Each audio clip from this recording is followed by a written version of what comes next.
Hello, fellow human. Today I want to talk about how to play Port Bay because I've seen it done wrong many times, including right here in this clip. So let's first have a look at the minimap. Let's see what's going on. You never want to go into the port area whatsoever. Just don't go there. It's a very bad spot unless you try to rush through, but then there are better options. Ideally, you want to always play from the hillside over here, but there are some alternative. Let's say you're in a super heavy or something like that, and you can take the route around the hills here to sort of flank and then play the city a little bit. But ideally, you always want to play out there, especially if you're a medium tank. You want to take that island over there. And maybe if you're playing in a tank destroyer, you can use these sniping spots in the back, but they're not really that effective. They're only really that effective if a team is bad enough to go into the city. But now let's have some look at some gameplay and see what's been done correctly and what's been done wrong. First of all, we start with a perfect example. The team is going towards this side. That's what you want to be. You've got the Barask and the Brigetto taking the side of the island. Now, ideally, it's better to have like a hull down medium over there, like a Centurion 5-1 at tier 8, for example. But if you're something like a heavy tank, like a Tornwagen, you can just perfectly take this position and absolutely destroy anyone coming from that side. Now, the enemy team, they've clearly made a very horrible mistake right here already, because what they've done is they've given us complete control over the essential fighting area of the map, which is this middle part here, which is the case for most maps where, like, the middle part is sort of the designated fighting area, and if you're behind that, you often have quite a bit of a disadvantage, and that's the case here as well, because I can simply drive up this hill and take complete control, and that little CS-44 there is doomed to fail. And now I'm up here, and these two guys, they're stuck in a ditch. There's nothing they can do really about this. They don't really have a way out either, because all that's behind them is a flat piece of land and a couple of hills, so they can't really get out of there either. And they now have a problem because they're being both attacked from the island and also from up here, and the Cheeto SPG is being a very good hit point sponge here for me.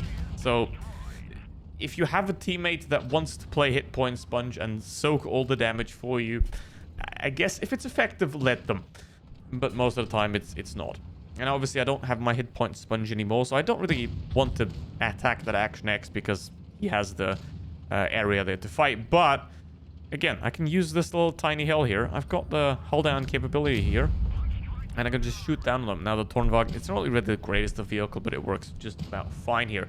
And this is kind of the ideal game on this kind of map, where the enemy team, they're just not good enough to push forward and take that middle ridge, so you can take absolute full advantage of this entire area and then just push through. And you are going to have a couple of enemies behind you, obviously, but as long as you push through and go forward and take that area, they're not going to be that big of a deal because you've already gotten rid of all the enemies in front. But if you don't go fast enough, then, as you saw earlier, you're very susceptible to getting flanked around that city part. So you want to move quickly. And even if you do have a team that goes through the city, which unfortunately happens way too many times, you want them to go quickly to then create a sort of a two-way wedge to get rid of the enemy team, because map control is pretty much the most important factor on any map, really. If let's say the teams are somewhat equal, the team with more map control is probably going to be the one that wins.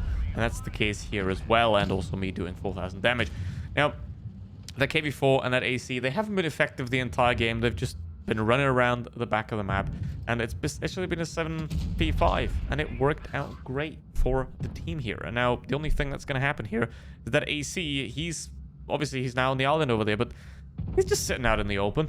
That's another very easy tip here for vehicles like that. Don't sit in the open when you're going to get shot, but that doesn't really matter, because we're now going to go to the KPZ 50, and we're exactly over on that island. But now, let's have a look at the minimap. You see that? That's a bit of a problem there, because if the enemies are not bad, they could very easily capitalize off that. But luckily, the enemy is, again, making the same mistake.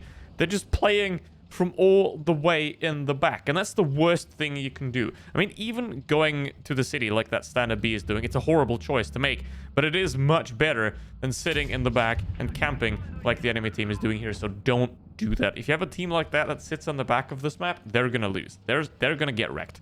There's an E100 that's coming around, but it's already a 74 now, And the only thing they can really do at this point is lose. Because the CC Mark 1 also doesn't know how to play his own vehicle and decides to turn into a camping tank destroyer with a vehicle that is more designed for frontline action, sort of. And now again, we got the E100, we got the Type 61. They're just completely isolated. There's nothing they can do, really. I've got the hull down position right here in the middle. And, I mean, the E100 is not even paying attention. So I decided to take out the Type 61 instead here. So basically, the most important factor to playing this map is to not sit in the back, which is true for any map as well. Now, ideally, you want to play around this area where I'm currently with the KPZ-50. But if you go through the city, don't go to the port side at all. Go around the cap area and then go through quickly if there's no resistance, obviously. But if there is resistance, fight them. Or if you're a medium tank in the city, delete the game. And overall, push through. Because if the enemies give you free map control, take it. If you don't take it, you're going to lose. And now we're going to have a end battle here in the Jagdtiger to have a little bit of the tank destroyer areas lighted upon. Now, obviously, this is a full city team here on the green side, but it works. Look at that. They're in the enemy spawn. It's 2 minutes. They're in the enemy spawn. It does work like this. I don't recommend it, but it does work. And obviously, thank you for sending in the replays. If you sent me your replays, put them on my Discord server because I will use a lot of them in the future now, because it's just nicer. And basically, what the enemy team is doing here, they're still in their own spawn. Right, they're getting their asses kicked. So that's the main thing of this map, is push forward, take the middle, take control. Because if you don't do that, you are going to mercilessly get wrecked on this map. And now we're going to watch a Type 71 get mercilessly wrecked overall. So if you're in a medium tank, never go city. If you're in a heavy, maybe where the B cap is currently, you can stick around and go around the back, but don't sit anywhere in the rear of the map unless you're doing like here with the Jagdtiger where you're being ignored and you get free damage. It works, but ideally you want to go through and play this map very actively. So this is not a map for campers. This is not mines. So you want to play this map very actively and go forward. And now you don't want to fight a tank with 4000 DPM head-on, do you? That's also a very, very good advice for the end. So thank you very much for watching. And please don't go city, especially in the medium. Bye.